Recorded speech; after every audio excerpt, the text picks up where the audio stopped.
Cet épisode de Dans le Pit est une présentation de R1 Marine Sport. Prenez le large avec Yamaha chez votre concessionnaire local R1 Marine Sport. Bonne écoute. Après 15 ans, on se connaît. Je sais qu'est-ce qui va passer. Puis je sais qu'est-ce qui va le fâcher. Lui, il sait qu'est-ce qui va me fâcher. Ouais. Puis, mais tu sais, on a des bonnes discussions. Puis comme Martin dit, là, si on se pogne, là, ça dure 3 minutes. On peut se crier après. Puis 1 minute après, on jase. Puis tu sais, on parle d'autres choses. Tu sais, fait qu'il n'y en a pas vraiment de chicane. Là.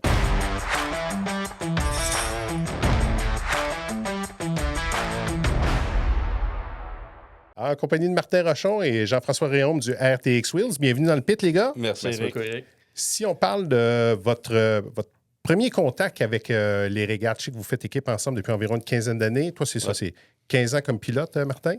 Oui, 15 ans comme pilote. T'es arrivé en 2010. J'avais passé la saison 2009 avec l'équipe avec laquelle Jean-François était, avec Jean-François Lupien à l'époque. Puis en 2010, j'ai fait le saut. Je me suis acheté un bateau. Ça n'avait pas bien commencé. Premier week-end, il y avait fini à l'envers. Fait que, il y avait des réparations qui étaient nécessaires, qui étaient plus longues que prévu un peu. Puis il est arrivé des choses dans l'équipe de Jean-François Lupien, puis il avait décidé de mettre le bateau en vente. Puis moi, j'étais tanné d'attendre après le bateau qui était en réparation. Fait que j'ai pris une entente avec Jean-François Lupien pour acheter le bateau. Fait que j'avais acheté tout son équipement, puis on a fait un retour. Puis ça a toujours été un running gag un peu entre moi et JF. Réaume, que quand j'ai acheté le bateau, lui puis José sont venus avec le bateau. Ouais. Fait qu'ils ont suivi. Puis depuis 2010, à partir de Valleyfield, Jean-François puis José sont avec moi dans l'équipe. Toi, JF, bon, fils de Serge, qui était commodore et annonceur aux régates depuis longtemps. Fait que je présume que tu baignes là-dedans depuis que tu es tout petit. Moi, je me rappelle pas de mes premières courses. Je pense que mes premières courses, je les ai passées dans un petit parc là, pour enfants. Là. J'ai vécu toute ma jeunesse dans les courses. On faisait dans le temps 12, 13, 14 week-ends là, de courses à chaque été. Là. Donc, oui, j'ai été... ça fait longtemps que je suis là.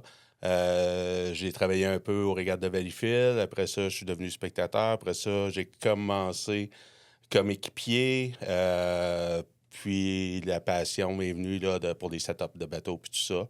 Fait que j'ai embarqué avec Pac Lecomte un peu au début. Après ça, j'ai fait le saut comme chef d'équipe avec Jean-François Lupien.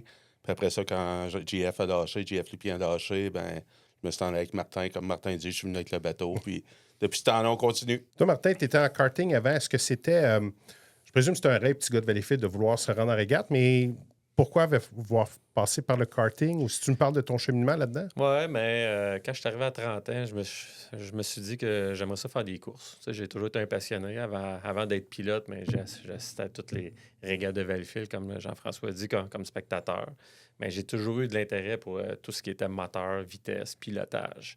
Je me cherchais une porte d'entrée pour commencer, parce que contrairement aux familles qui ont des gens avant eux, là, pour ne pas les nommer, les Théorel et Leboeuf, là, tu sais, qui ont... qu'il y a eu quelqu'un avant eux pour leur ouvrir le chemin, mais moi, j'avais personne en avant de moi. Fait que fallait que j'apprenne c'était quoi les courses, fallait que j'apprenne c'était quoi s'occuper d'une équipe de course, fallait que j'apprenne à piloter aussi. Donc, j'ai fait 5 ans de karting, effectivement, avant. Je connaissais quelqu'un qui était déjà dans ce domaine-là, donc ça a été un petit peu plus facile pour moi. Puis on s'entend que le karting, c'est plus accessible. C'est moins d'organisation, c'est moins de besoins financiers. Fait que je trouvais que c'était une belle porte d'entrée pour apprendre. Fait que j'ai fait 5 ans en karting. Puis, à l'époque, en 2010, mais c'est ça commençait les bateaux de location avec l'achat à l'époque. Fait que j'avais rencontré Michel Poirier, puis j'avais été me vendre. J'avais dit que j'étais intéressé. Puis c'est pour ça aussi que j'avais suivi l'équipe de Jean-François Lupien l'année d'avant pour voir exactement c'était quoi. Fait que j'avais été au garage une couple de fois avec eux autres. J'avais été à Venise, en Québec, avec eux autres. J'avais fait une couple de courses pour apprendre vraiment c'était quoi. Puis à ce moment, durant la saison morte, juste avant Noël, en 2009, j'ai eu l'appel de Michel Poirier j'avais trouvé un bateau. C'était le bateau de Wally Johnston à l'époque, qui était complètement dans l'Ouest américain. Puis on est parti avec des membres de ma famille. On est allé chercher le bateau entre Noël et le jour de l'an. Puis il fallait intervenir pour le jour de l'an. Sinon, je pense que ma carrière de pilote de bateau aurait été courte un peu. Mais effectivement, c'est ça. On est allé chercher le bateau. Puis ça a commencé là en 2010 avec ce fameux bateau-là qui m'a duré un week-end. Oui, c'est ça, parce que tu l'as déjà abordé. Ça allait bien, par exemple, comme recrue. Tu t'étais Ouais. qualifié pour la finale. Oui, je m'étais qualifié pour la finale. Je n'étais pas avec Jean-François, avec les deux Jean-François encore à cette époque-là, mais on se parlait quand même. Puis j'étais stationné à côté d'eux dans les puits. Puis là, on s'était aperçu que le bateau piquait du nez un peu le samedi. Mais ça allait bien quand même. Là. Puis là, moi, pas d'expérience, rien. J'écoute un petit peu tout le monde, les conseils que les gens te disent alentour. Puis là, on avait trouvé on prenait de l'eau dans un des patins, dans le patin à droite, je me rappelle. Fait que là, on avait réglé ce problème-là, mais là, on a fait 2 modifications en même temps. On avait enlevé l'eau dans ce patin-là, puis on a reculé le moteur en même temps. Et ça n'a pas été une bonne idée. Fait que durant le 5 minutes, j'étais en train de prendre une timing run pour le départ. Puis en passant à la ligne d'arrivée, le bateau s'est envolé. Pas d'expérience. Fait que c'est ça. J'ai appris beaucoup durant ce week-end-là, mais... Ben, c'est ça, ça fait partie de l'apprentissage, Ouais. mais c'est quelque chose qui ne pouvait pas t'arriver en karting. Comment tu réagis à ce moment-là, le fait que tu es à l'envers, mais après ça, sortir, puis les semaines jusqu'à temps que tu as acheté le bateau de Jean-François Lupien, là, Je suis content dans cette expérience-là pour l'expérience que j'ai prise, mais je suis content surtout d'avoir atterri à l'endroit. J'aurais pas aimé ça atterrir à l'envers le premier week-end, malgré que j'avais tout mon équipement, mais c'est sûr que pas d'expérience, je ne sais pas comment j'aurais réagi. J'aurais fini par sortir, j'espère, mais en atterrissant sur le bon côté, ça a été plus facile. Mais ça a été quand même une expérience de voir c'était quoi, de voir se retrousser les manches. Parce qu'on s'entend que dans les courses de bateau, contrairement au karting, le karting, tu casses une pièce, tu traverses la rue, tu vas au magasin, puis la pièce est là, tu changes sur le bolide. Tandis qu'en régate, mais c'est tout du homemade, c'est tout du custom, c'est tout des choses que tu dois acheter en partie, en matériel, mais que tu dois faire... tu dois ajuster pour que ça aille bien sur le bateau. Puis, on est limité beaucoup dans l'aide qu'on peut avoir parce qu'il n'y a pas beaucoup de constructeurs. À l'époque, avec l'autre Bergeron, que j'avais un bateau Bergeron, c'est encore le même que j'ai aujourd'hui. Mais sinon, il y a Bert Anderson. Fait que, des fois, on est limité et on est dépendant d'eux un peu avec leur expertise qu'il n'y a pas beaucoup de gens qui ont. Mais avec les années, puis Jean-François ici, on a réparé des bouts de bateau. On a appris. Oui, on a appris beaucoup. Puis aujourd'hui, il y a beaucoup de choses qu'on est capable de faire par nous-mêmes. Puis c'est sûr qu'avec les années aussi, on s'est entouré de gens. On a Armand dans notre équipe qui est là depuis l'an passé, là, qui a apporté une grosse expertise. Puis ça faisait des années que moi et Jean-François disaient on aimerait ça avoir un retraité avec nous pour nous enlever du travail durant la semaine. Puis ça, depuis l'an passé, Armand est avec nous. Là, puis on apprécie beaucoup. Il y a tout le reste de l'équipe aussi qui vient beaucoup nous aider. Là. Mm-hmm. Mais Armand, c'est un petit peu différent à cause de sa disponibilité. Puis ça, tu vois, avec les années, c'est des choses qu'on apprend. On aurait dû avoir ça avant. Chef d'équipe, on parle de réparation mécanique. Comment est-ce qu'on apprend un peu sur le tas? Je veux dire, il n'y a pas... ouais, c'est quoi le rôle de chef d'équipe concrètement? Ben là, c'est de voir aussi que tout fonctionne bien sur le bateau. Fait que de A à Z, là, on parle de la coque, les hélices, la mécanique. Ben nous, la mécanique, on a quand même notre motoriste qui est Primo Performance, c'est Primo de Primo Performance. Mais aussi, c'est de voir, en tout cas, que tout soit prêt, que tout soit sécuritaire pour Martin aussi. Des setups. Mais les setups, ça, on va discuter, moi, Martin, l'équipe. Mais c'est toujours Martin qui a le dernier mot. C'est lui qui s'assoit dans le bateau. Fait que c'est lui qui a le dernier mot. C'est de faire tout ça. Puis c'est de bien s'entourer, comme Martin dit. Là, dans l'équipe, on a une équipe assez complète. Puis de faire en sorte que la machine, ça, on ne sort pas souvent dans une année. Là. Donc, tu sais, oublier une guinée dans un carbu, il ne faut pas que ça arrive. Là. Ça nous est déjà arrivé. On a tous passé par là. Mais il ne faut pas que ça arrive trop souvent parce que... on dit souvent, il y a juste ceux qui font rien qui font pas d'erreur, mais ceux qui font trop d'erreurs, à un moment donné, ne font plus rien non plus. Fait que c'est ça. Mais ça fait partie des apprentissages de frustrer puis de sacrer un peu d'un pit. Oui, c'est ça. Kicker à la poubelle. Kicker à la poubelle, oui. Parler de setup, ça va être des parcours ovales. Ils ne sont pas nécessairement pareils. Est-ce qu'il y a beaucoup d'ajustements à faire entre les week-ends qui suivent? Ben, il y a Cambridge qui est vraiment différent du reste, puis c'est une bonne chose que ça soit la première de l'année. L'eau salée? L'eau salée, mais des grands virages. Vraiment différent du reste, comme en fin de semaine au lac Opakon. Ça aussi, c'était pas des grands virages, c'était des immenses virages. Puis on s'est aperçu qu'en fin de semaine, si on veut recourser sur ce circuit-là, on a un petit peu de travail à faire parce que notre setup est vraiment fait pour les circuits serrés de la HRL. Le reste des circuits, à part Valleyfield qui a une courbe un petit peu plus serrée, le reste des circuits, puis même la première courbe de Valleyfield, le reste, ça se ressemble pas mal tout. Passablement la même chose. Oui, fait que, tu sais, quand on parlait de setup, qu'on a travaillé fort depuis 2 ans, là, le bateau a vraiment changé de comportement dans les 2 dernières années. Puis je l'ai dit cette année en entrevue déjà, là, le bateau est beaucoup plus facile à conduire. Puis ça l'aide pour la confiance du pilote. Tu sais, quand tu t'en vas sur le droit puis tu n'es pas toujours en train d'analyser si ton bateau il est trop light, il se balance trop d'un patin à l'autre. Cette année, tu sais, depuis l'an passé, c'était bien. Cette année, c'était vraiment merveilleux. Le bateau était facile à conduire. Puis aussi, tu sais, il y a des places qu'on a amélioré notre vitesse. Puis tu sais, avec les années, tu regardes toujours les meilleurs pour voir qu'est-ce qu'ils font. Pourquoi ils vont plus vite que nous autres. Puis il y a des choses qu'on avait remarquées sur certains bateaux où est-ce qu'on perdait beaucoup de vitesse par rapport aux autres. Puis cette année, je pense que c'est là qu'on est allé le chercher en sortie de courbe, là, pour ne pas le dire. Là. C'est vraiment là qu'on a steppé up, si là je peux me permettre l'expression anglaise. Là. Parce que le reste, là, on n'est pas plus vite que les autres sur le droit. Là. Je les ai tous regardés nos courses cette année. Puis sur le droit, là, les bateaux sont quasiment tous la même vitesse. En vitesse de pointe, mais c'est vraiment en accélération. C'est là que ça fait la différence. Puis côté moteur, ben, sur 16-17 équipes, on est 8 équipes avec le même moteur. Là. Fait que on est pas mal tous à armes égales. Mais à ce moment-là, c'est un sport de vitesse. Il y a les coques, je veux dire, c'est assez particulier, c'est un bateau de course. Jusqu'où on peut pousser ça pour aller chercher plus de vitesse, plus de performance? Est-ce que, tu sais, au fil des années, il y a eu le moteur 5 litres qui est devenu 350. Il y a eu l'évolution dans votre classe. Mais tu as d'autres places où on peut évoluer?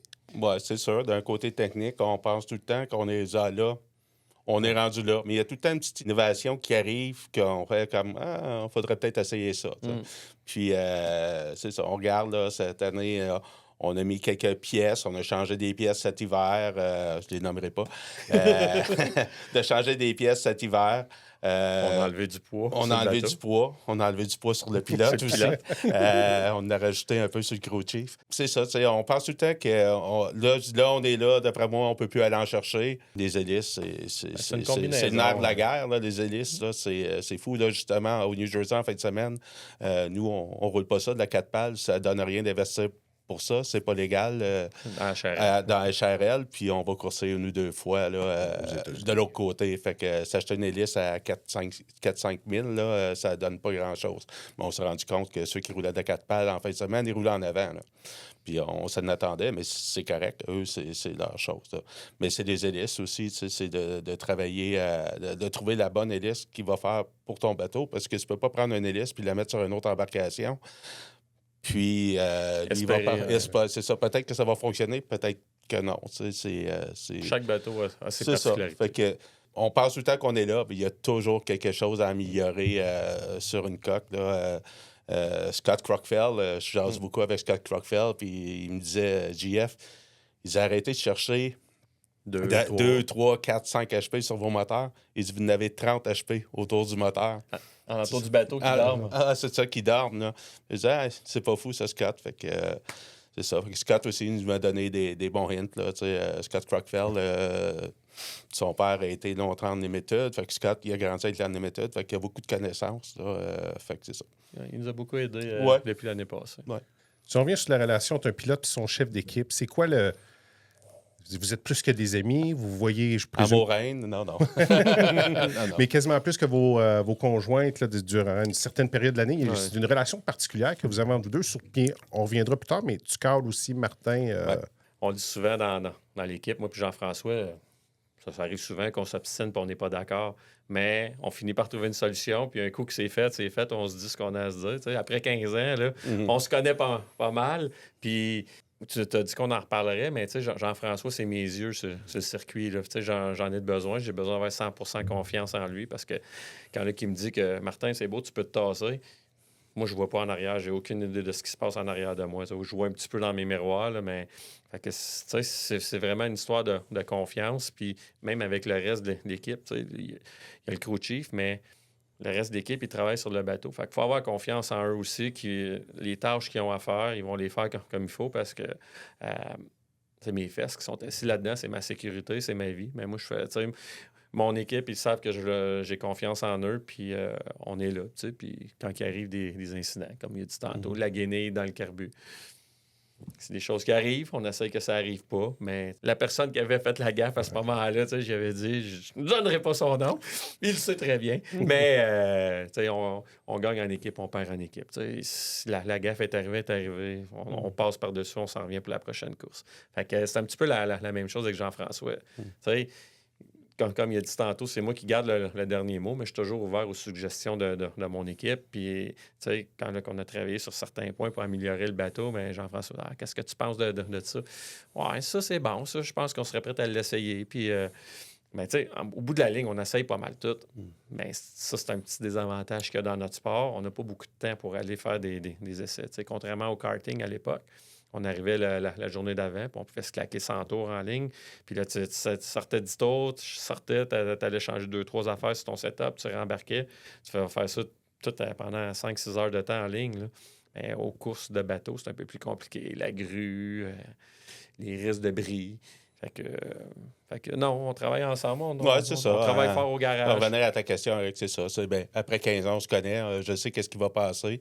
Puis je sais qu'est-ce qui va le fâcher. Lui, il sait qu'est-ce qui va me fâcher. Oui. Puis, mais tu sais, on a des bonnes discussions. Puis comme Martin dit, là, si on se pogne, là, ça dure 3 minutes. On peut se crier après. Puis 1 minute après, on jase, puis on parle de d'autres choses. Fait que pour la chicane, il n'y en a pas vraiment de chicane. Contrairement à ceux à l'année passée à Tonawanda. Il y a eu une rumeur comme quoi je m'étais chicané puis j'étais parti. En tout cas, c'était faux. C'est ça. Fait qu'après 15 ans, c'est ça. On se connaît, puis on a une bonne relation. On est très proches aussi comme amis. On est souvent ensemble. On va souper ensemble. L'année passée, on a été voir une game de hockey à Edmonton ensemble. Je veux dire, oui, on a des courses, mais à l'extérieur des courses, on a des très, très bons amis. Là. Puis Carly, ça se développe comment? Parce que, bon, il y a une petite formation, puis parce que vous êtes devenu une équipe quand même assez agressive. On t'a vu rentrer à l'intérieur quelques fois cette année. Là, je veux dire, si tu dis que tu vois pas grand-chose dans tes rétroviseurs, il faut vraiment que tu y fasses confiance. Oui, je pense qu'on a développé une bonne complicité au niveau des départs. Cette année, j'ai trouvé qu'on était moins agressif. L'année passée, on était toujours... C'est à la limite des départs.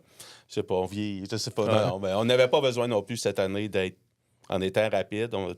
Aussi, tu peux te donner un petit peu plus de tampons. Tu n'es pas obligé d'être toujours sur le départ. Là. Tes stratégies changent. Moi, Martin, on se parle pas beaucoup. Je vais l'aider pour son départ. Après ça, comme je dis, en dedans, c'est libre. Martin, si tu veux y aller, tu y vas. Je vais lui donner sa position. Je vais lui donner ses longueurs de queue d'eau pour que lui, mentalement, il voit où il est sur le parcours, puis tout ça, parce que je sais pas si t'es déjà assis là-dedans. Moi, j'ai essayé souvent le bateau au pont, puis j'y laisse, là. On voit rien, puis t'es assis, t'es dans le fond, en tout cas. Fait que c'est ça. Fait que j'essaie de faire une image mentale de où il est sur le parcours, puis... si j'ai besoin de pousser ou pas. Si j'ai besoin de pousser, c'est ça. Si on sauve sur la machine, est-ce que là, le parcours est beau, t'es en avance, ben là, on va essayer de sécuriser le meilleur temps du week-end. Il y a plein de choses comme ça. Fait que... mais... C'est comme je dis, ça fait 15 ans qu'on se parle. Là, fait que, tu sais, on se parle demain. Martin, j'entends rien quand il me parle. Mais pas tout le temps. Toi, dans le bateau, 5 tours, 5 minutes de chauffe, ça se gère comment? Les corridors sont déterminés. Tu as le départ qui fait à peu près foi de tout. Ouais. Et sinon, tu manages ça comment? Tu gères ça comment, une course? Bien, c'est sûr que ça dépend de c'est quoi la course. T'sais, c'est sûr que si on est dans la première manche de qualification, qu'on part dans le premier corridor, mais on sait que celle-là est vraiment importante parce que il faut que tu fasses tes 25 points parce que les points que tu perds là, tu ne pourras pas les reprendre. Tandis que quand tu pars à l'extérieur, ben, tu sais que si tu finis deuxième, c'est excellent. Fait que, c'est sûr que tu vas manager selon aussi comment que la fin de semaine elle va. T'sais, si tu as gagné tes 2 premières courses, tu te dis OK, dans troisième, je ne suis pas parti à l'extérieur. Si je finis troisième, je vais être bon, je vais avoir un bon corridor quand même en finale. Fait que c'est pas la même chose que si tu arrives le dimanche puis tu te dis là, j'ai pas le choix, il me faut une victoire. Puis comme Jean-François disait, c'est sûr que dans une course, si je suis deuxième, puis je vois que le premier, je le rattraperai pas, puis le troisième, il me rattrapera pas, mais là, je vais ménager la machine, puis on y va, tu sais, on y va pour sécuriser. C'est 21 points. Puis, tu sais, encore là aussi, ça va dépendre du championnat. Tu sais, je suis au championnat, j'arrive le dimanche, j'ai plus de chance de me qualifier directement pour la finale, mais je suis au championnat, mais je vais forcer quand même pour ramasser mes points. Mais si je suis pas là au championnat, mais je vais sauver la machine, puis on va tout donner pour la consolation. Fait que, tu sais, c'est toujours une adaptation selon... La situation de Oui, course. puis la météo aussi. On a un sport qui est très dépendant de ça, puis qui se fait beaucoup influencer par ça. Donc, ça aussi, ça joue. C'est sûr que si je suis dans Bello à Valleyfield versus je suis dans le Rough à Brockville, mais si je veux pas tout casser, mais il faut que je ménage la machine un peu. Mais des fois, on n'a pas le choix, il faut y aller pareil. Ben, c'est ça, là, je t'entends. Ça n'a jamais été aussi compétitif, je pense, en Indo 350. C'est plus juste les points qui sont nécessaires, c'est les vitesses. Fait qu'il y a ça aussi, à un moment donné, tu te dis, je suis premier, les 25 points semblent m'apporter, mais je peux pas me Moi, je contenter pense, juste de ça. Là. honnêtement, que la fin de semaine, les premières courses, puis là, on l'a vu tout au long de l'année, on avait Paul Barber qui était là, on avait Tommy Shannon, nous, puis Patrick Hayward. On était tout le temps pas mal en première ligne. Fait que, puis tout le monde gagnait sa course en première ligne. Où tu allais chercher ta position pour ton corridor de finale, c'était lors de la deuxième qualification.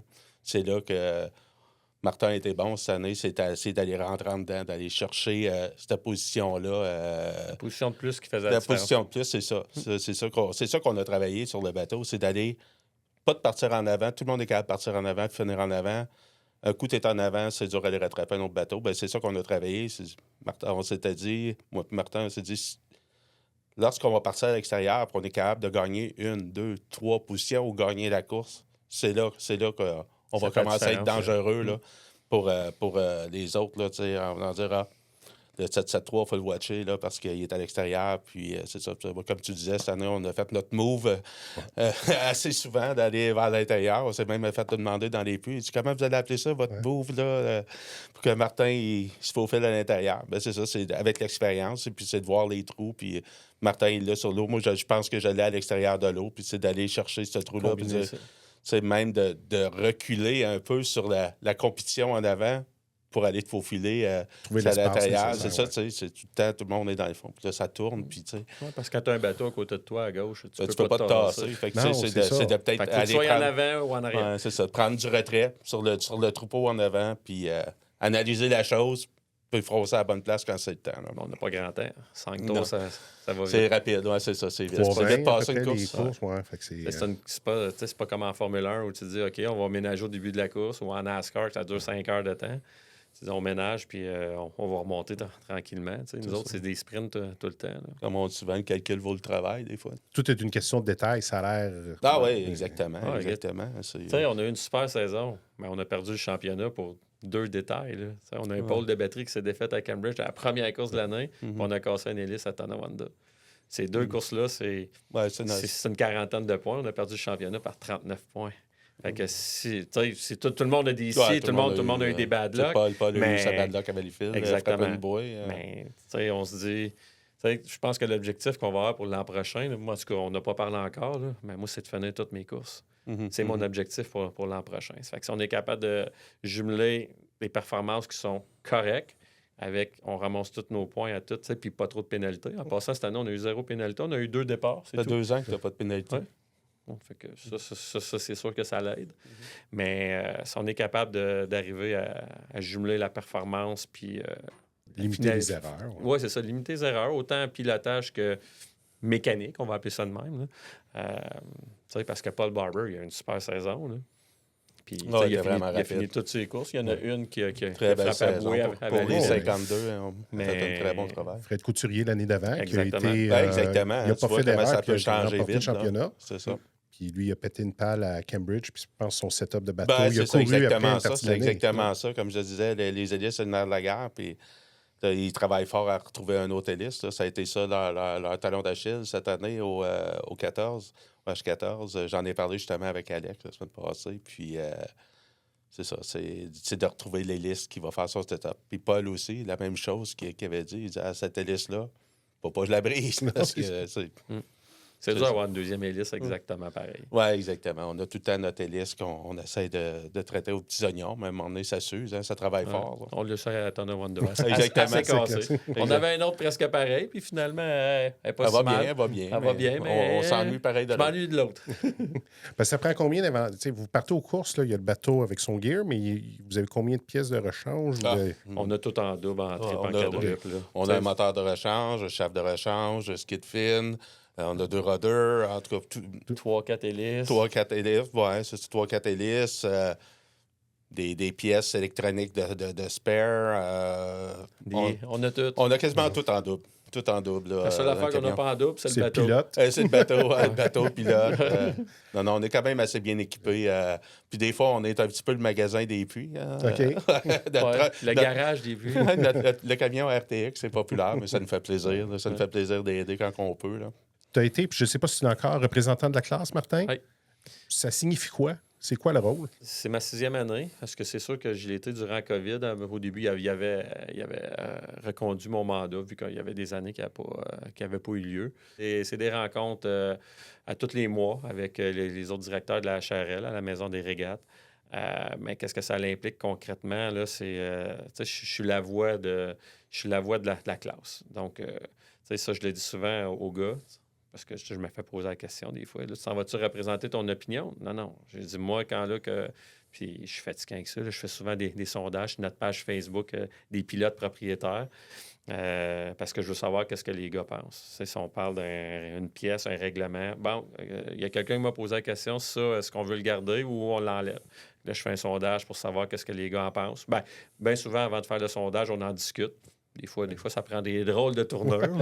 Mais bien souvent, ça finit par un sondage. Puis après ça, mais je m'en viens représenter ce que la majorité a décidé comme direction qu'on devait prendre. Puis là, je m'en vais là. Mais tu sais, j'ai la réputation, puis tu vas demander à Marc Lalonde ou aux autres gars qui ont été là les 6 dernières années avec moi, là. Je suis quelqu'un qui tient mon bout quand que je fais ces rencontres-là. Didier, des fois, il me trouve dur. Ah non, pas encore Martin qui va. Fait que non, moi, je suis là pour l'intérêt de la classe. On a une belle classe. Tu l'as dit tantôt, on a la classe la plus compétitive, on est la classe la plus nombreuse. Fait que je trouve qu'on a la plus belle classe. Puis je l'ai dit aussi cet été. Là. Les Grands Prix sont là pour faire du bruit. Nous autres, on est là pour faire le show. Puis c'est vrai. Je pense que notre show en Hydro 350 est vraiment bon. Fait que non, mais c'est pas tout le temps facile. Puis je suis pas sûr que je vais me représenter cet hiver. Je vais peut-être laisser la place à quelqu'un d'autre. La dernière année n'a pas été facile. Il y a eu beaucoup de mécontentement et qu'on n'était pas tout le temps d'accord. De différences d'opinion. Oui, de différences d'opinion. Tu avais une belle patience cette année, je trouve. Oui, avec la maturité, on développe ça. Si j'avais fait ça il y a 20 ans, il y en a qui il y aurait des sacs à un côté puis de l'autre. Là, mais là, non, avec les années, on devient plus sage. Même chose au travail. Fait que, mais c'est pas... J'aime ça. Ouais. J'aime ça être impliqué, j'aime ça être au courant de ce qui se passe. Puis avec l'expérience, avec les années, je pense que je suis capable d'amener certains points positifs, certaines expériences. Mais c'est pas tout le temps facile. Mais j'aime ça. Bien, dans les décisions, puis tu peux développer si tu peux, là, mais à Valleyfield, vous avez changé le format finale consolation pour demi-finale. Je présume que tu étais impliqué dans les discussions. Puis c'était quoi le thinking ou la pensée derrière ça? Bien, au départ, là, moi, ça fait des années là, que je dis qu'en Hydro 350, c'est trop difficile d'atteindre la finale par rapport au nombre de bateaux qu'on est. Si tu prends n'importe quelle autre classe, fais 2 deuxièmes puis une troisième dans ta fin de semaine, puis tu vas aller en finale. Peut-être un corridor extérieur, là, ou dans le 4, dans le 5, dans le 6. En Hydro 350, là, si tu as une pénalité, oublie ça. Là, c'est fini, c'est terminé. Même, tu sais, ça m'est arrivé, c'était où? C'est cette année à Brockville. On a juste fait 2 courses. On n'a pas coursé le samedi, on a juste coursé le dimanche. J'ai fait 2 deuxièmes. Je me suis ramassé dans la 6e ligne. 2 deuxièmes. Fait que le but, c'était ça. Tu sais, la réflexion, c'était ça. Tu sais, on a eu plusieurs options. Surtout qu'à Valleyfield, cette année, au départ, on nous avait annoncé qu'il y aurait 6 bateaux en finale. Ça voulait dire qu'il y avait juste 4 bateaux qui allaient directement en finale sur 20. Un bateau sur 5. Il n'y a aucun sport que je connais, aucun sport motorisé que c'est si dur que ça d'atteindre la finale, tu sais, en motocross, n'importe quoi. Fait que là, j'ai commencé à avoir cette réflexion-là. J'ai amené ça à la table des directeurs. Puis là, on avait 2-3 options. Soit qu'on gardait ça pareil comme c'était. On s'en allait avec 2 finales. La finale A, la finale B. Fait que les 6 premiers allaient dans la finale A. Après ça, 7 à 12 allaient dans la finale B. Puis là, Didier avait pensé à ce qu'on a fait à Valleyfield. C'est qu'on prend les 12 premiers, on fait 2 demi-finales, puis les 3 premiers de chaque demi-finale s'en vont directement, s'en vont à la finale. Ce qui est, je pense, qui est excellent pour le spectacle. Mais un gars qui a une bonne fin de semaine, qui part dans le premier corridor, dans la demi-finale, puis peu importe, il saute le gun, il frappe une bouée. C'est un couteau à 2 tranchants. son beau week-end pouvait arrêter là tout d'un coup. Donc, les gars avaient été d'accord. On avait parlé à Sorel, parce que c'est là qu'on a appris qu'il y avait 6 bateaux, qu'il était supposé avoir 6 bateaux. Finalement, ça a été 7. Mais à ce moment-là, on nous avait dit qu'il était pour avoir 6 bateaux dans la finale. Donc, c'est pour ça qu'on avait eu ces discussions-là. Puis tous les pilotes étaient d'accord pour faire les 2 demi-finales. Un coup rendu sur place, les gars ont trouvé ça plus rough un peu, là, plus dur un peu. Mais ça va peut-être à réfléchir pour les prochaines années. Là, les gars, c'est sûr que la consolation, ça te donne une chance de te reprendre. Mais moi, personnellement, j'aime bien les finales A, finale B. Moi, j'irais vraiment avec ça. T'sais, les gars qui ont un bon week-end sont récompensés, ils s'en vont dans la finale. Puis là, t'en prends 7. Fait que t'es 7 premiers du week-end. Mais là, il faut voir comment on pourrait faire les points. Parce que c'est sûr qu'il y a une différence entre la finale A et la finale B. Les gars de la finale A, La seule chose que j'aime pas de ce format-là, ça se peut que tu sortes juste 3 fois par week-end. Donc, à Valleyfield, il n'y a pas de problème parce qu'on a le vendredi, là, le défi du vendredi. Donc, tu sors beaucoup pendant la fin de semaine. Fait que si tu ne te rends pas en consolation, ben, tu vas avoir tourné un peu. Mais si on prend une place comme Beauharnois, par exemple, ben, si tu ne te qualifies pas, le dimanche, tu fais seulement une course. Ouais. Tandis qu'avec la consolation... Mais ça va être 4 bateaux sur les 18. Puis bien souvent, dans les 4 bateaux, tu en as 1 ou 2 qui sont cassés, qui finissent pas en fin de semaine. Fait qu'il te reste 1 ou 2 bateaux. Mais non, mais le format pour Valleyfield était super. Là. Moi, en tant que spotter, ben, j'étais un peu dans la foule, puis le monde, on tripé, là, on aimait ça. Là. Moi, j'aimais pas ça. Je pense... C'est rare que je suis nerveux. Puis cette course-là, j'étais nerveux pas mal. Je disais, il faut pas que je fasse sauter le départ ou quoi que ce soit. Bon, c'était fait une stratégie qu'il n'y avait pas de danger. Là. Mais non, quand on avait le premier corridor de mes finales, je disais, mais ça, on aurait été en finale direct. Moi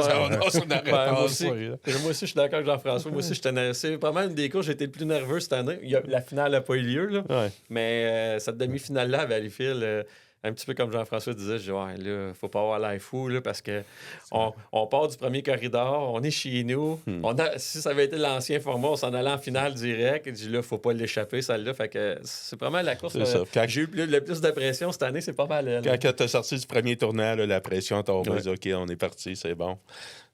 C'était le fun. Ça, c'est pour l'amélioration de la compétition. Mais ce qui se passe en dehors, je pense, Jean-François, de la QClock, puis il y a d'autres événements technologiques auxquels tu as participé au fil des ans. Ben, c'est ça. Moi, je suis technicien électronique, puis je travaille pour une compagnie qui s'appelle Navic International, je peux les nommer, qui fait... moi, je fais des systèmes d'affichage pour les pétrolières. Ça ressemble beaucoup au cadran Valleyfield, donc j'ai pris ces choses-là, puis j'ai fait les cadrans Valleyfield. Puis après ça, j'ai mis ça par radiofréquence. Fait que là, je dis, OK, c'est par radiofréquence. Puis un hiver, ben, je m'ennuyais. Puis je dis, qu'est-ce que je préfère pour les gars dans le bateau? Tu sais, c'est tout le temps le chrono de chez Walmart, le chrono de cuisine. Puis je trouvais ça un peu archaïque. Fait que je disais, j'ai parlé avec un de mes partenaires qui est Laszlo, qui est ingénieur avec moi où je travaille. Puis on a développé ça ensemble. Puis je pense que les gars aiment beaucoup de ça. Après ça, j'ai le nouveau... drapeau à LED, là, si vous voulez, le flag panel. J'ai développé ça cette année. Ben là, je ne l'ai pas parlé encore, mais j'ai déjà commencé à travailler sur le projet pour amener le drapeau dans les bateaux. Fait que Martin, tu ne sais pas encore, mais tu vas avoir des drapeaux dans le bateau l'année prochaine. C'est ça. J'ai fait aussi des systèmes de nos ailerons en avant. J'ai fait un système semi-automatique pour Martin. Ça aussi, je vais l'amener l'année prochaine s'il y en a qui sont intéressés. Dans le fond, ça consiste parce que tu descends tes ailerons dans le virage pour garder l'air pour l'eau. Puis tu sais, eux autres, t'es tout le temps là, tu essaies de trouver, je sais pas si tu vois, il y en a qui ont... Ouais. Fait qu'avec ça, tu peux les programmer avant de partir. Une position en haut, une position en bas. C'est ça, donc c'est semi-automatique. Fait que ça switch de droite, ben c'est manuel. Ça switch de gauche, ben c'est juste un clic. Puis elle va s'ajuster. Elle s'en va se placer à sa place. Ça va se placer où lui, quand je reviens sur le droit, je donne un coup par en haut, mes ailerons ils vont se placer à position du haut. Mais après ça, si jamais je trouve que c'est pas assez, j'ai mon bouton manuel que je peux réajuster. Tu peux réajuster. Fait que, ouais, c'est ça, c'est des projets. Surtout, la Q-Clock, là, c'était aussi pour la sécurité. Là, on s'est rendu compte aussi, quand il y a des accidents maintenant, là, 2 secondes, il n'y a plus, même 1 seconde, même, il n'y a plus un bateau qui tourne. Là, c'est, contrairement à avant, avec les flares et tout ça. Fait que, faire des tours, fait que ça arrête des rapidement. radios qui ne marchent pas. Ouais, c'est ça. Fait que ça, avec ça arrête rapidement. Parler du Grand Prix qui fait du bruit. Tu es allé faire du bruit une couple d'années, Martin? 5 ans. 5 ans, oui. À quel point c'était un rêve? Parce que, bon, il y a les Unlimited du côté américain, mais le Grand Prix, c'est le plus gros, c'est le plus le fun. Ben oui, mais c'est sûr qu'à l'époque, là, 2013, ça faisait juste 3 ans qu'on était dans les courses. Puis j'avais eu une opportunité de parler avec la compagnie Coppertone à l'époque. Puis quand on est allé les rencontrer, moi puis Danny Imbeau, on est allé là pour rencontrer. J'avais un contact là, mais il nous a présenté aux personnes qui s'occupaient de cette partie de l'entreprise-là. Il a dit, bon, je vous laisse les deux ensemble, on ferme la porte. Fait qu'il a fermé la porte.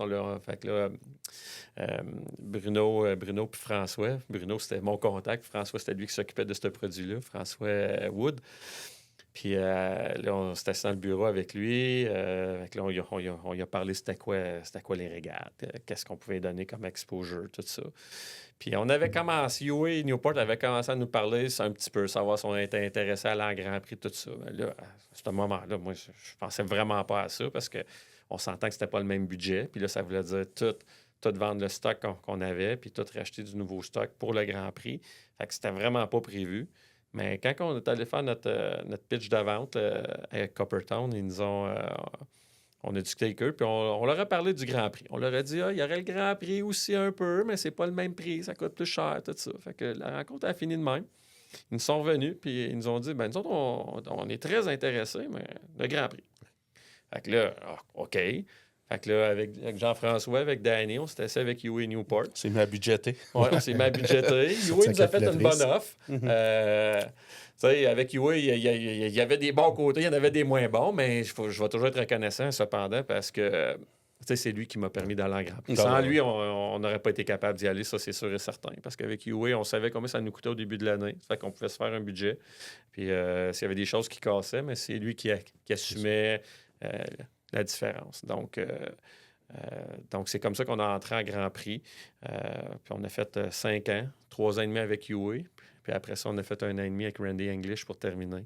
Mais ça a été toute une expérience. Si j'ai un point vraiment que je vais me rappeler toute ma vie, c'est sûr que d'avoir conduit un Grand Prix, ça en fait partie. D'avoir gagné les Time Trials en 2014 à Valleyfield. Ça, on est parti le premier bateau, puis il n'y a jamais personne qui a réussi à battre mon temps. C'était comme un peu inespéré. Un tour de plus de 100 000 à l'heure de moyenne. Il n'y a pas grand monde qui a fait ça dans les dernières années. Je me rappelle, tu avais dit que le karting t'avait aidé là-dessus pour tes points de corde. Hein? Oui, exactement. Tu sais, quand là, tu conduis en course avec d'autres bateaux à côté, on n'est pas justement sur l'asphalte, on est sur l'eau. Fait que tout le monde, il faut qu'il garde sa ligne, garde son corridor. Mais tu sais, quand tu courses en course automobile, je le dis souvent, puis pas pour me penser meilleur que les autres, là, mais même moi, je vais aller te faire 100 tours en karting, mais moi, un 10 cents à 4 passes à la track, où ce qu'il faut que je passe, puis je vais passer dessus 95 fois sur 100. Là. Mais en bateau, c'est complètement différent. Fait que quand tu arrives en time trial, où est-ce que tu es tout seul sur la piste, mais tu peux plus te rapprocher de ce mode-là un peu pour pas perdre de vitesse dans les coins, parce qu'on s'entend que, comme j'ai dit tantôt, nos bateaux, ils vont pratiquement tous à la même vitesse sur le droit, mais c'est de perdre le moins de vitesse possible dans le coin. Fait que quand tu es en mode time trial, c'est ça qu'il faut que tu exploites. Puis, tu sais, j'en ai vu des gars qui... La bouée 1, là, quand tu es en time trial, il ne faut pas que tu y touches. Si tu t'approches de ça, oublie ça, tu vas te coller la 2, la 3, tu vas te ramasser loin. Donc, oui, effectivement, l'expérience du karting, de tourner toujours avec des points de corde. Parce qu'en karting, tu manques un point de corde, il y en a 3 qui passent en dedans, c'est terminé. Fait que ça, c'est sûr que oui, ça l'avait aidé à l'époque. Là. C'est quoi la différence de poussée de puissance quand même rapide, un Hydro 350, mais le Grand Prix? C'est le jour pour la nuit. Okay. Tu sais, moi, je me souviens quand je conduisais en 350, puis j'avais essayé un 2.5 au pont. Là, je me demandais s'il y avait un moteur en arrière. Fait que après ça, quand je suis passé au Grand Prix, mais le Grand Prix, tu sais, le 350, tu vas arriver au milieu du droit, tu es pas mal rendu à ton top speed. Tu vas maintenir ta vitesse jusqu'à l'autre bout. Tu vas accélérer encore un peu, mais pas beaucoup. Mais le Grand Prix, là, lui, tant que tu en demandes, il va t'en donner. Puis c'est fou, là. Il n'y a jamais rien, que j'ai jamais conduit rien, à part peut-être mon camion électrique. Là. Mais comme accélération, là, c'est incroyable comment ça pousse. Fait que, tu sais, je retournerais-tu en Grand Prix pour conduire? Oui. Pour m'occuper du reste du bateau? Non. Si on parle de s'occuper du bateau, à quel point c'est un autre monde, le Grand Prix? C'est environ 30 heures de plus par semaine. Tu as la coque autour, puis ça, mais la mécanique, on était tout le temps au garage. Puis quand on a commencé à Grand Prix, on n'avait pas beaucoup d'expérience. Martin est infirmier, moi je suis technicien d'électronique. S'occuper d'un moteur Grand Prix, c'est pas très compliqué, mais c'est parce qu'il y a beaucoup de vaisselle autour, les pompes à fioul, les pompes à l'huile. Il y a de la hausse partout. Il y a de la hausse partout. C'est ça, c'est toujours de faire le tour. Là. Puis c'était le défunt Mike Andrus qui était notre mentor un peu. Puis il disait, les gars, tant que c'est vérifier, c'est juste tout le temps de la vérification. Puis côté mécanique, on y allait avec les moteurs de UE, mais c'est tout le temps sort le moteur, rentre l'autre moteur. En tout cas, c'est beaucoup de temps au garage. Énormément de temps. Tandis qu'en hydro, le moteur est là, la coque va être un peu brisée. On va passer peut-être une soirée ou deux dans la semaine au garage pour être prêt pour la fin de semaine, si tout va bien. Des fois, quand tu as des problèmes, ça peut être plus, là, mais en Grand Prix, même si ça va bien, là, tous les soirs de la semaine, on est au garage. Là. Vérifier, puis tout changer. Puis c'est vraiment beaucoup d'ouvrages. Est-ce que votre passage en Grand Prix, parce que ça a été 5 ans, vous êtes revenu en Hydro 350, faites-vous une meilleure équipe en 350 selon vous? Ou s'il n'y a pas... Je pense que c'est pas la même... c'est pas la même... Ça a été une continuité. Ouais, c'est une continuité, je pense que même si on n'avait pas passé par le Grand Prix, on serait-tu rendu à la même place aujourd'hui? Probablement. C'est sûr que oui, il y a des choses qu'on a appris en Grand Prix. Vraiment travailler fort, changer des moteurs. En 350, ça arrive, on va en changer. Cette année, on n'a pas changé. On a roulé le même moteur toute l'année. Les seules fois que le moteur sortait du bateau, c'était pour changer l'huile. Mais en Grand Prix, à toutes les fins de semaine, le moteur sort. Fait que, mais en tant qu'expérience d'équipe, pas mal tous les gens qui étaient avec nous en Grand Prix sont encore là. Il y en a peut-être perdu 2-3 qui ont décidé de faire autre chose, mais on a pas mal toute la même équipe. Puis, je ne peux pas dire que ça ne nous a pas aidés, mais je pense que si on avait fait 15 ans en 350, on serait probablement proche de la même place. Mm-hmm. Oui. Puis en Grand Prix aussi, une autre chose.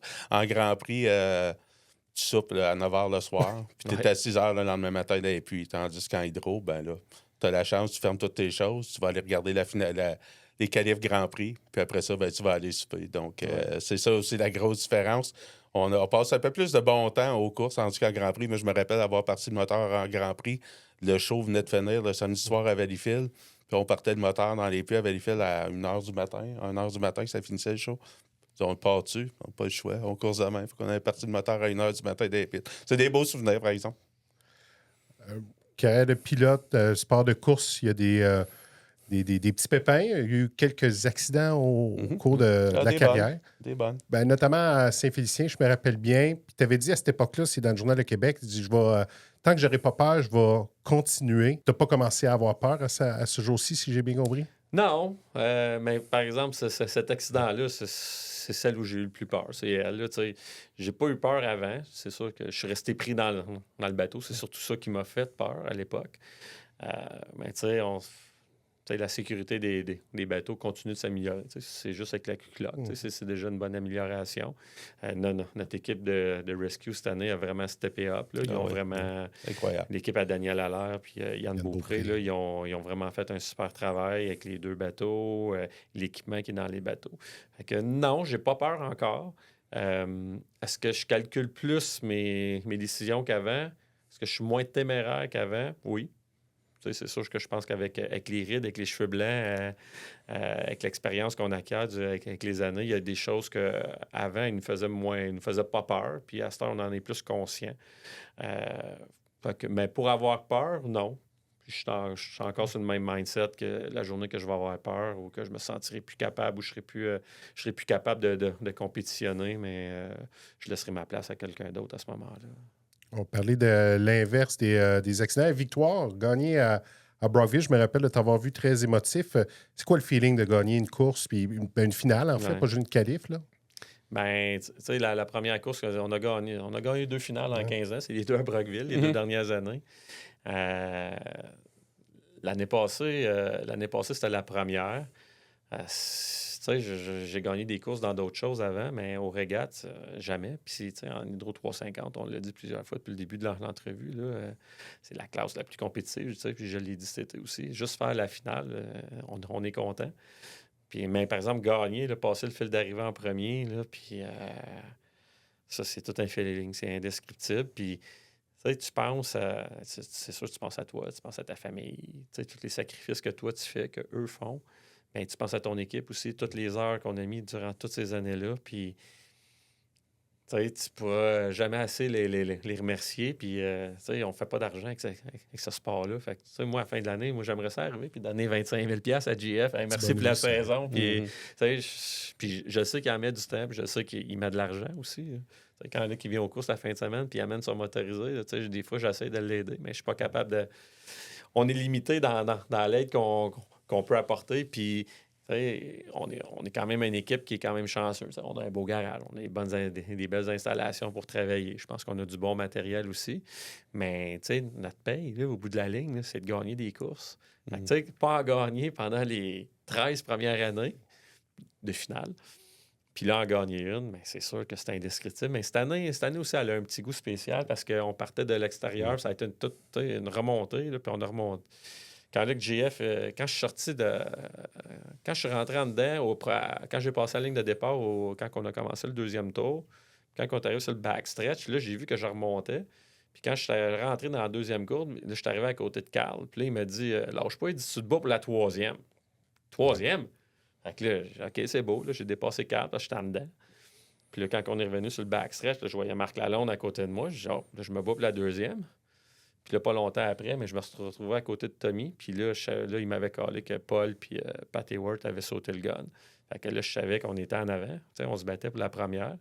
Puis Tommy, il a fait une petite erreur. Il m'a ouvert la porte, puis j'ai sauté dedans. Puis après ça, mais tu sais, quand là, tu fais une course comme ça, puis je l'ai regardé, cette course-là. Là, je l'ai regardé plusieurs fois.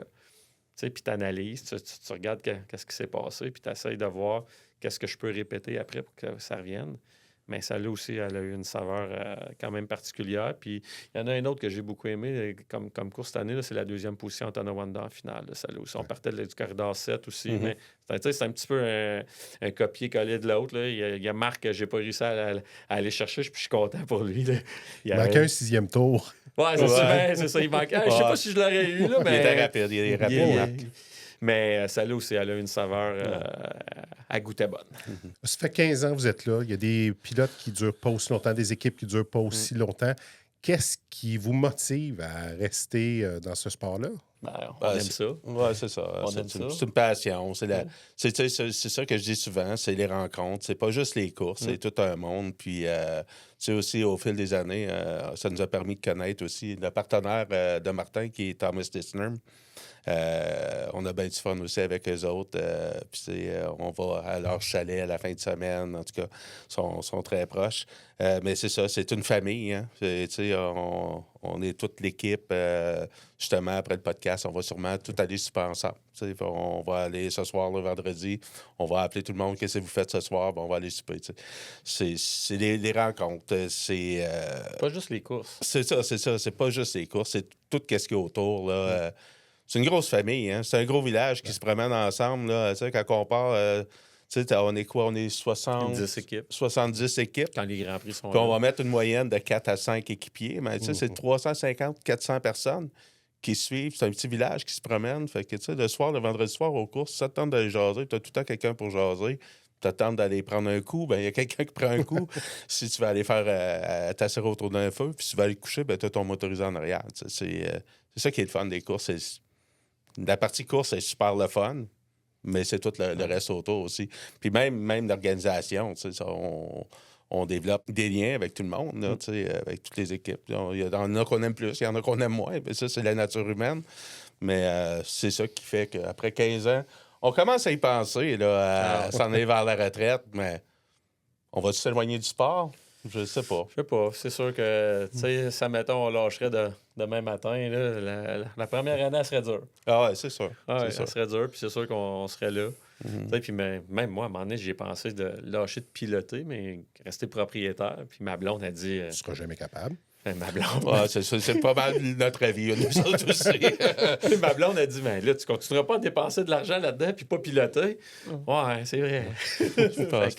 Ma blonde, quand elle est venue sa première course en 2025-2023, c'est ça que je disais. J'ai dit, tu vas voir. J'ai dit, parce que j'étais pas sûr qu'elle était pour aimer ça, les courses, parce qu'elle aussi, elle vient du monde de la santé. Puis là, j'étais là, je dis, mais ça. Puis même moi, j'étais pas sûr. Puis là, ben, tu sais, je connais mon équipe, puis je le sais que elle aime ça parler, elle aime ça le soir, prendre manger, puis tu sais, qu'on soit en groupe.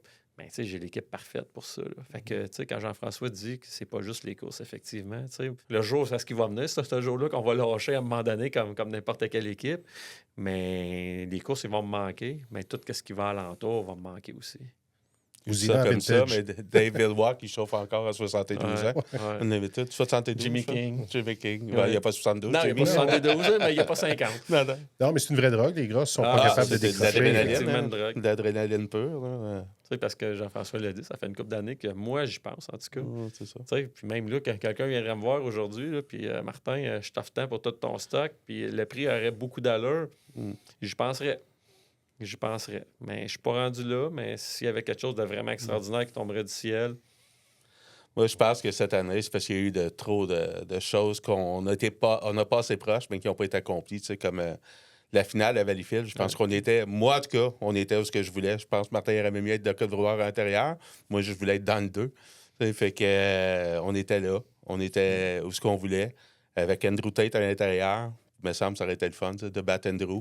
On ne le saura jamais, mais je pense que les chances étaient là. Mon départ, puis ça nous a fait comme... Il a squeezé ses bouts un peu. Ouais, c'est ça. Ça nous a fait comme... on va être obligé de revenir l'année prochaine, tu sais. Ouais. Fait que... Tant mieux, c'est nous autres qui gagnons, les gars. Ouais. Un gros merci d'être passé dans le pit. Ça a été un plaisir. Hey, ça a été un plaisir. Merci beaucoup, Eric. Merci, Jeff. Jeff. De nous Merci, avoir Martin. reçus, puis on se revoit à la prochaine bouée. C'est Ouais. clair. Merci.